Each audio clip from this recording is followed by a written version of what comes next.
you awake? I thought I heard you get up. Yeah, I'm awake. Sorry, I just can't sleep.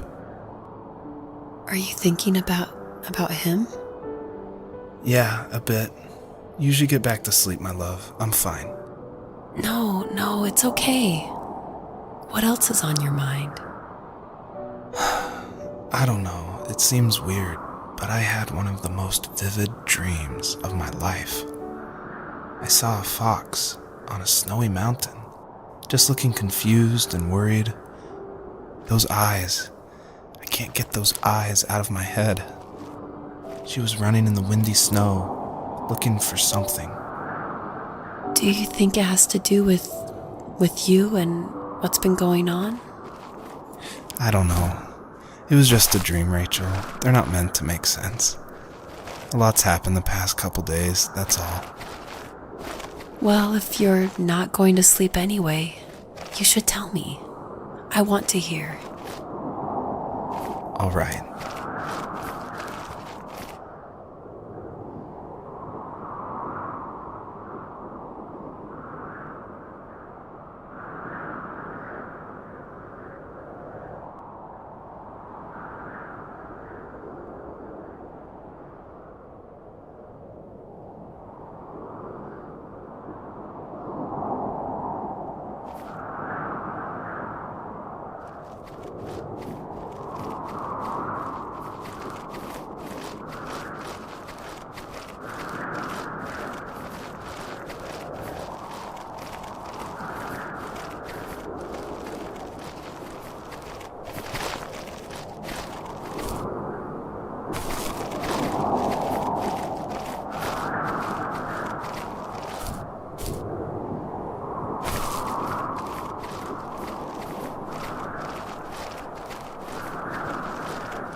So, not far from her home, she followed that path to something unexpected.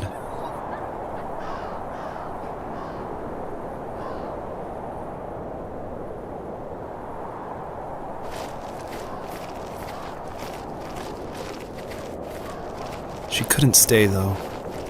She had to find her other 2 children. So she took that path. She followed it towards something ancient. Something with answers.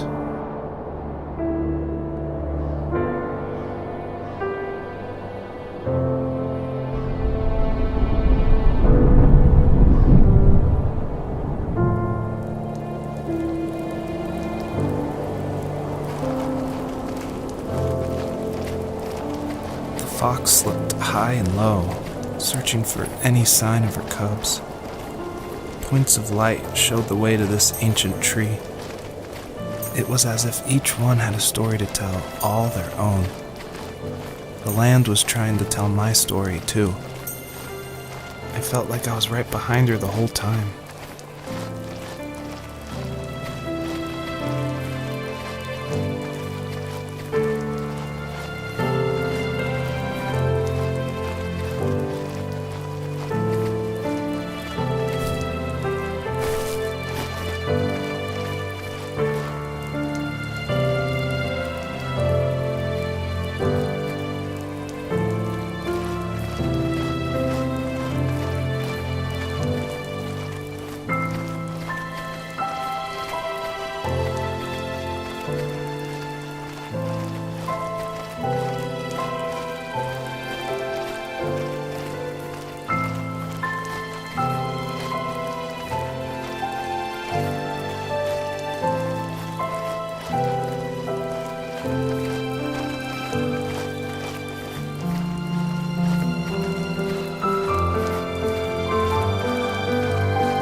As a kid, did you ever do show and tell in your class?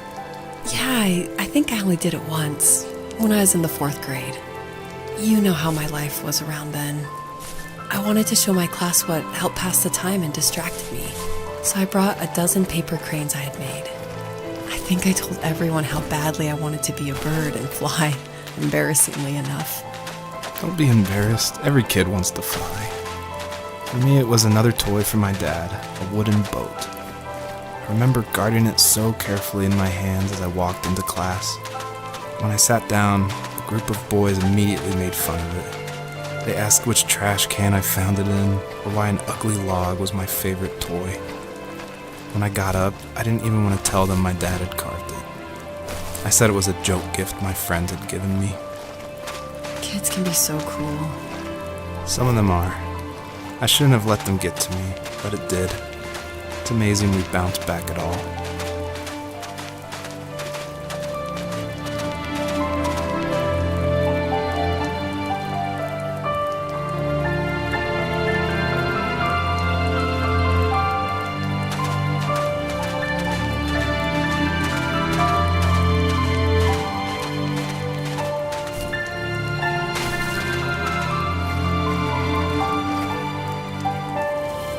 Do you remember what my dad did for a living?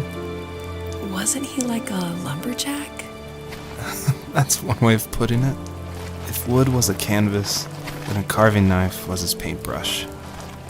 Even after working a 50-hour week, even after his hands were more splinters than skin, he would bring home the nicest piece of Alaskan weeping cedar and make me toys.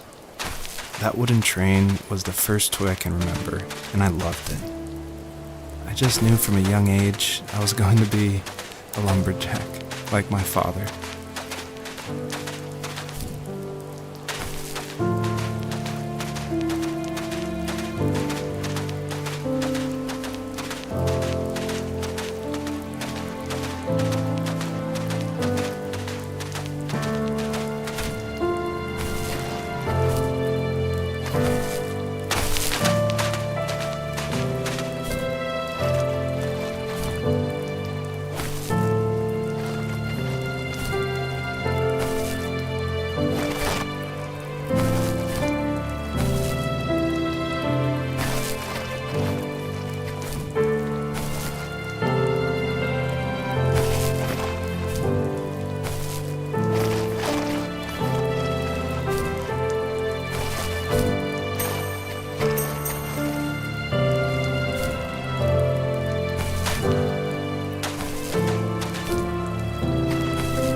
Usually those kids would leave me alone, but somehow they could tell I was different.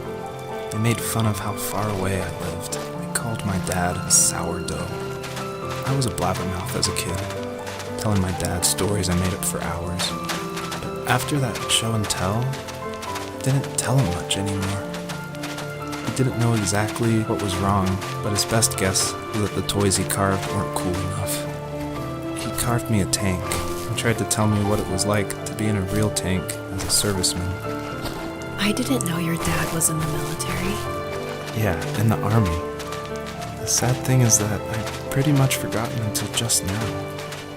There's so much I still don't know about him. I'm sorry. He knows how much you love him. You're going to see him again soon and have some closure, I'm sure.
The older I got, the more I withdrew. I asked myself, why talk to anybody anyway? Why bother when I'm happy by myself? I started drawing a lot, mostly animals I saw in the woods by my home. I then imagined designing my own hideouts with things like TVs and pantries full of chips and cookies. I think that idea of leaving home and drawing blueprints started my career. I found a lot of solace in that. I'm not surprised, but I did the same thing, you know? There's something special about having a place to call your own. And now look at us. Well, if you count renting in an overpriced city. It's as close as we can get for now.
My teenage years were full of sketching, angst, and trouble.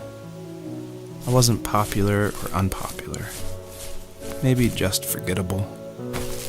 I guess that gave me a sense of freedom, so I hung out with crazy kids, doing crazy things, even though I mostly just watched the chaos ensue.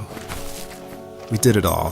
Put fireworks in mailboxes, hide roadkill in people's garages, break windows of the barber shop in Anchorage.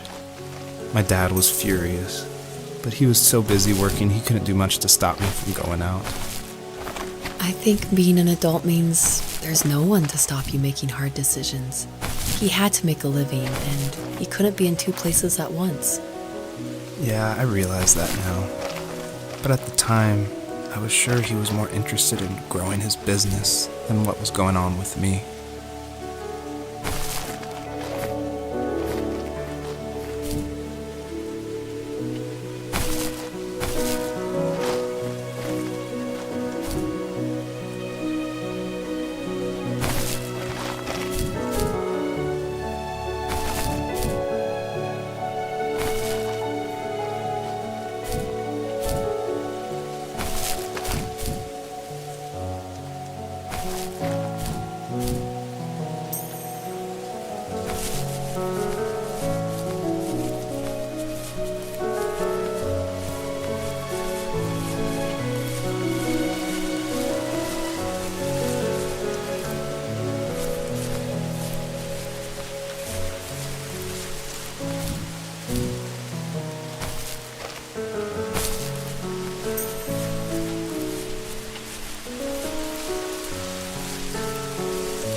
He was working another late night, and my friends were over, saying how bored they were and how they had come all the way out to my house for nothing.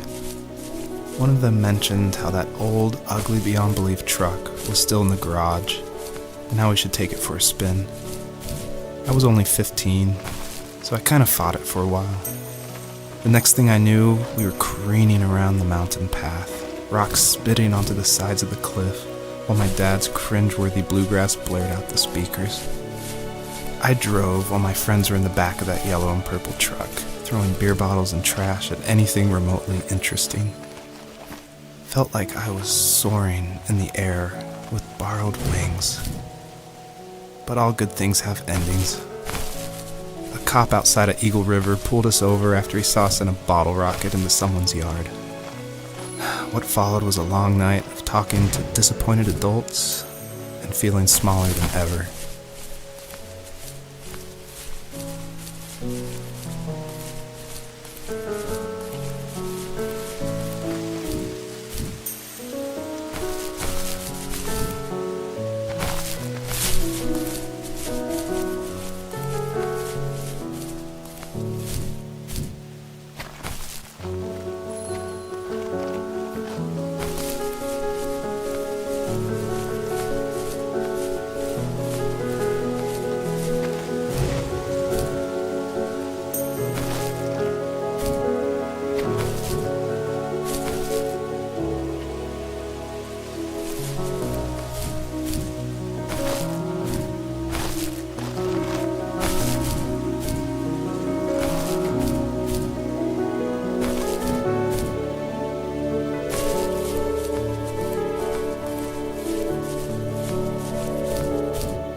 After he drove me home from the police station, I blew up at him, saying how I never wanted to be like him, how I was going to be someone and leave that hick icebox for good.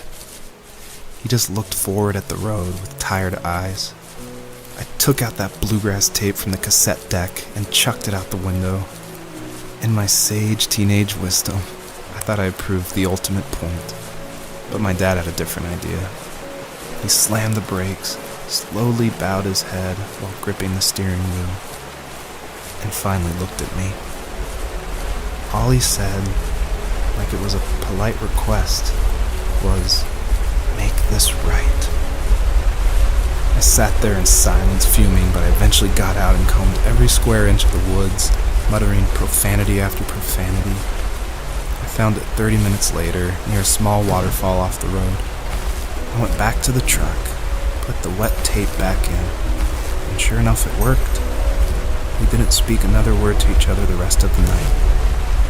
Wow, I knew you were a crazy teenager, but It's hard to believe, isn't it? It surprises me too. It's like I didn't really know who that kid was back then. I bet my dad thought the same thing over and over. It's almost like he was saying, "Make this right," to himself, more than to me.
My friends would laugh about that night and talk about how crazy it was, and I laughed along, pretending it didn't bother me. But it did. I imagined my friends growing old in the bush, unable to find that thrill in those godforsaken ice fields. It's like those mountains were a literal wall, keeping me from leaving, where all I would have to look forward to are lumber yards and evening beers. I had to climb over it. That was my only goal for a long time.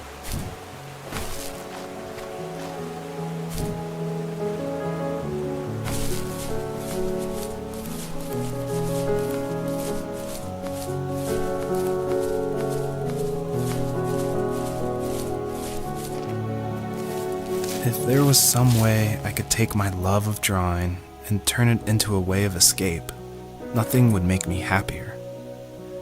I wanted to create instead of tearing trees down. I wanted to move to the lower 48, not because I hated it there in Alaska, but I hated the idea of it. It's like all of that spite inside me had created this monster which followed me around my whole teenage years. I put so much energy into doing what others didn't expect of me. Why did I do that? There's one fact you're forgetting, though. If you didn't have that fire in you, we probably would have never met. You're absolutely right. Maybe the destination is all that matters in the end. But then why am I awake? Why am I seeing this fox go on her journey? And why can't I stop thinking about my dad?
property, there were old abandoned pieces of a shed and car long left unused.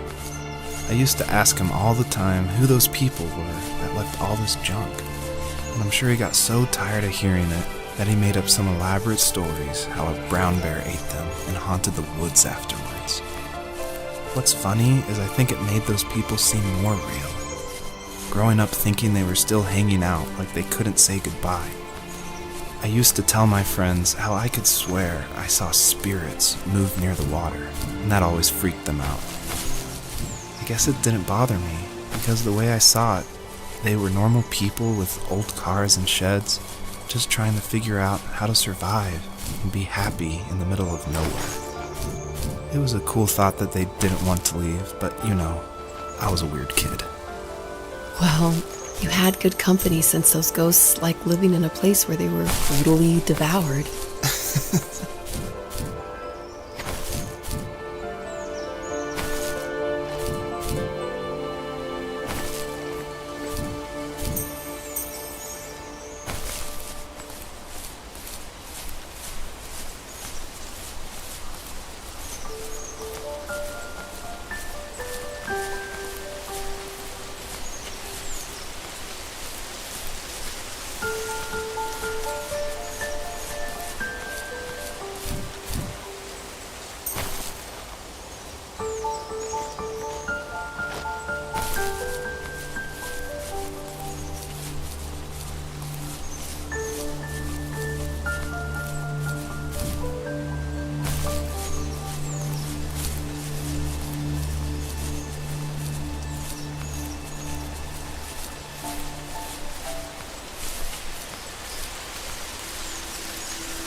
Even at my most distant, at the times when I detested him the most, he kept reaching out. For a year straight, he asked me every week when we were going camping. I thought he was just dense. Eventually, to shut him up, I agreed. We carried out the worn lawn chairs from the garage and set up a cinder block campfire at the site we'd always used behind the house. We walked down the mountain path, talking in the warm sunshine we only got a couple months of the year. Those 3 obsidian rocks shimmered alongside the shore, almost like sparklers pressed against a dark window. I'll never forget that wet stone on my feet, or how those massive mountains looked even bigger in the lake's reflection. I felt small, but grateful. As the sun set, my dad found something I hadn't seen for a long time. The tree where I'd made my first carving when I was 6. I hadn't even carved it. My dad had helped me, but I still called it my tree. Something about seeing my name there made me open up, and we talked about everything that night in that old camouflage tent. I told him how much I loved sketching and design, and how it would be a dream to study architecture in Seattle. I told him how I didn't get along with my friends much anymore, but that I didn't mind being alone. He told me he was there for me, and he joked that if all he had to do was write my name on a tree to finally get me to talk, he would have left me carved logs with novels on them in front of my room every morning. I don't know why it took me that long to realize it, but it was then I knew how much he had sacrificed for me. My dad built a lot of stuff in his free time. If he wasn't watching fly fishing or reading Tom Clancy novels, he was carving something. He made tons of birdhouses. Not that he was into bird watching, but I think he really missed working and adding on to the home. If he couldn't afford the time to build onto our own house, he would have to settle with watching birds move into their little homes. We kept an old mattress in the bed of that ugly yellow truck, so we would drive it deep into the woods and then watch the birds fly into their houses while the sun set. Usually it was accompanied by venison jerky or a cold Coke, but not a lot of talking, which is how we both liked it.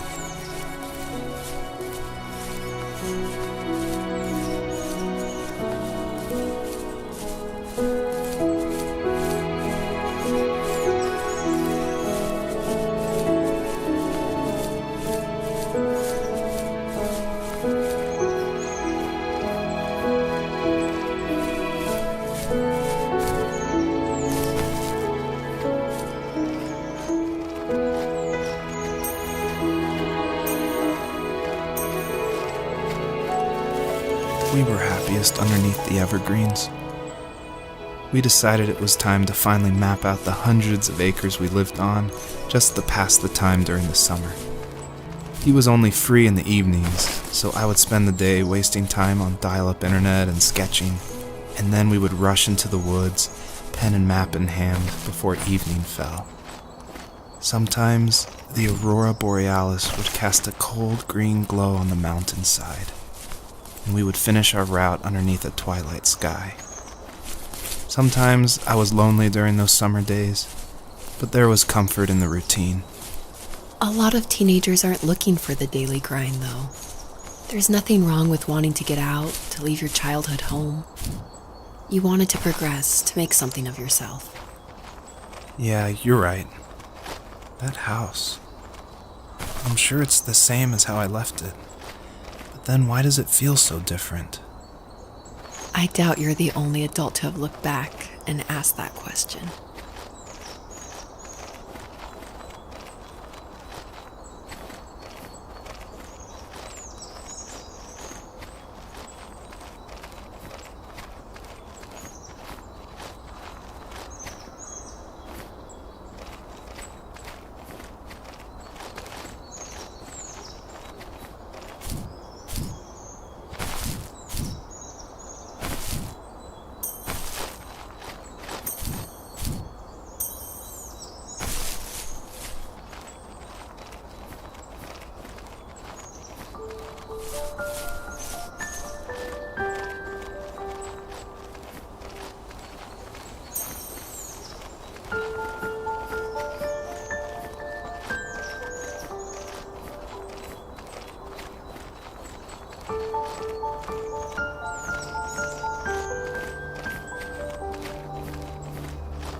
The perpetrator stood nearby, unfazed, like nothing was wrong. My dad is dead, and he's never coming back, Rachel. I can tell you these stories, but I can never reminisce with him again. He can never hold a grandchild that we'll probably never be able to have. I can never talk to him again, and I'll never be able to say I'm sorry for everything.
I need to go to bed.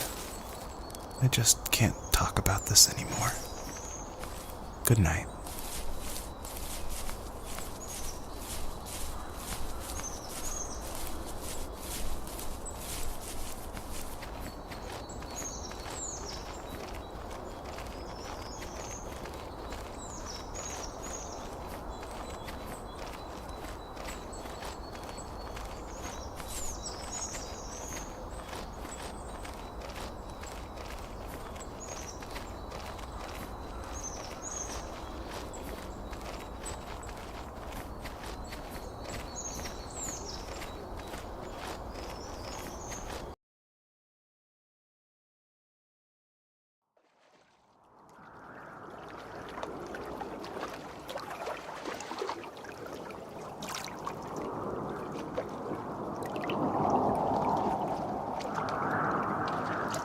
Joseph, you can't go to sleep feeling like this.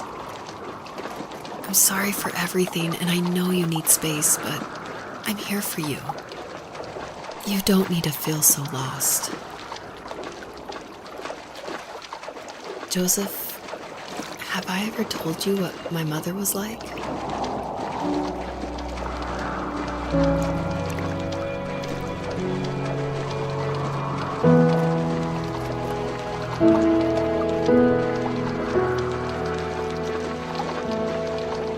You know what it's like not to have a mom at home. And you know how hard that made my childhood.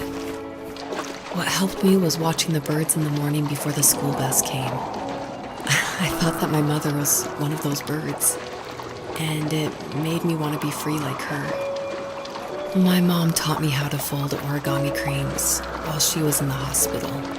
So I told myself I would fold one every day until I could fly myself. I think we both have always loved animals, and for me that love started with a dog. Sometimes this Rottweiler would come up to our property line and wait at the fence for me, but only once in a while.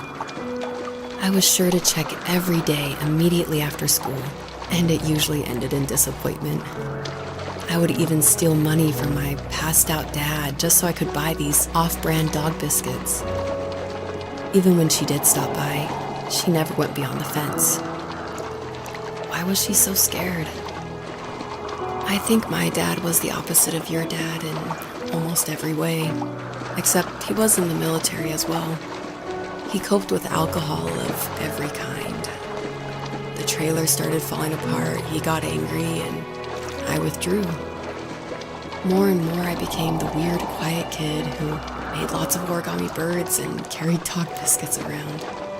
I think we were pretty similar when it came to being the weird kids. And that same sincerity in college was one of the reasons I was so drawn to you. Life got worse and worse, and at one point, I really didn't think I could survive another day with my soul still intact. I had no real friends, let alone neighbors, since we lived in the middle of nowhere. I should have talked to my teacher, but I was scared what he would do if he found out.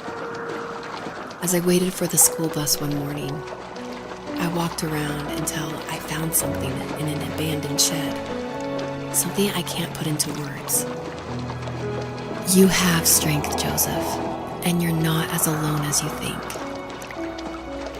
It's all just so pointless. Just waiting for life to happen. It's like having the home I always wanted is cursed out of my reach. The thought of being a parent myself. How could I do that when I couldn't even be a good son? I'm sorry. I know what you're saying. I just don't know how things will work out. These quiet hours will turn into years. We'll wonder which roads passed us by. Then we'll forge a new road together. Besides, I discovered for myself that one fateful morning where any hopeful road leads to. There may be thorns in this, but it always leads to the same thing. And what's that? Family. I'm so glad that you're part of my family, Rachel. And I'm glad you're part of mine.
The fox knew her last cub would be waiting for her at the first tree.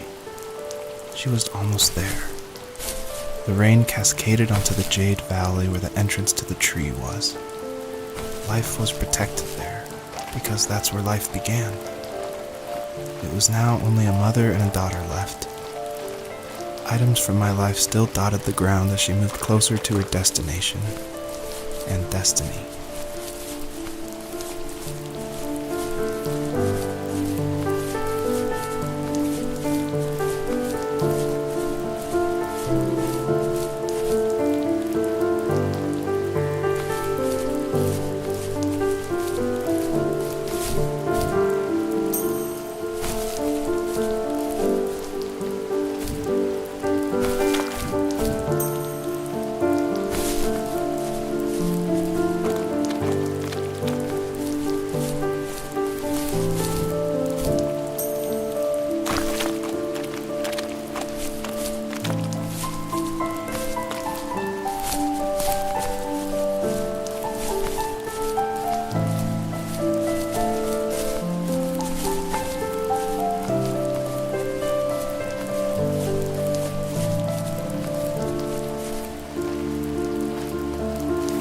At the end of high school, I felt something I hadn't felt in a long time. Drive. I looked into the best architecture schools on the West Coast, then got a dose of reality when looking at other students' portfolios and the high cost of tuition. I still wanted to be something, to be the next Alvaro Siza, and to make those thousands of sketches worth something in my grand history. But now even an internship sounds impossible. Siza helped me understand how essential emotion is in architecture, and he also said light is the real composer of space. I like to think these glints of light, like not finding a job or even a strange dream about a fox, are something I should be thankful for, even if the illuminated space is something I'm less than comfortable with.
Was that the last time you talked to him?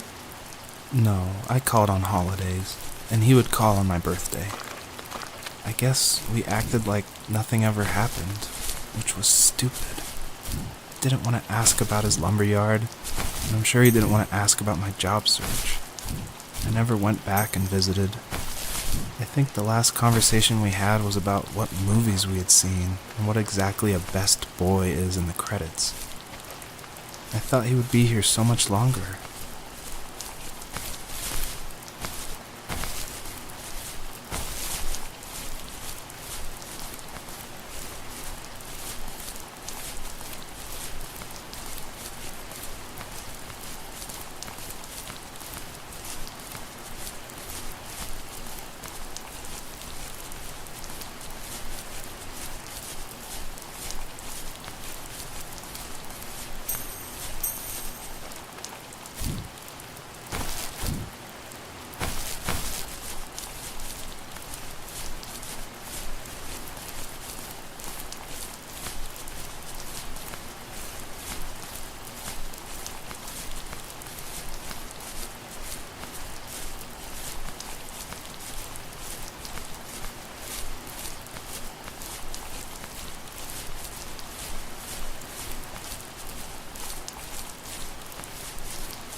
In the distance, the first tree illuminated the wasteland. She couldn't go home anymore. She did the only thing she was capable of: moving forward. My dad died alone in the middle of the wilderness. I should have been talking to him more. I should have done a lot of things differently. If the first tree on earth brought life with it, if it taught the birds to sing and fly and showed saplings how to grow, what could it do for us?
received yesterday from a name I didn't recognize, with a quote I can't stop thinking about. Death is not the opposite of life, but a part of it. More and more, I'm realizing one important truth. Each of us have our own journey to the first tree. But sometimes I'm not sure I'm ready to take that first step. You already have my love.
I guess her journey was over, but I have no idea.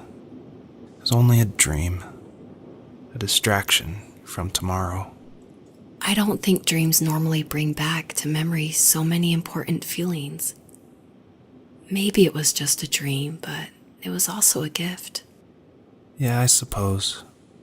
But tomorrow we're getting on a plane to the last place on Earth I want to be. The only person that would have made the trip worth it is gone. You're going to see him and be with him one last time before you say goodbye. I have one last quote for you by Emerson, sealed in an imaginary letter from me to you.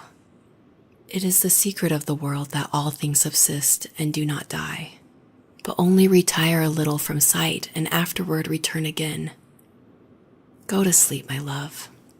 We have a big day tomorrow, but I'll be there with you every step of the way. Thank you. Thanks for listening. Good night, Rachel. Good night, Joseph.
hell?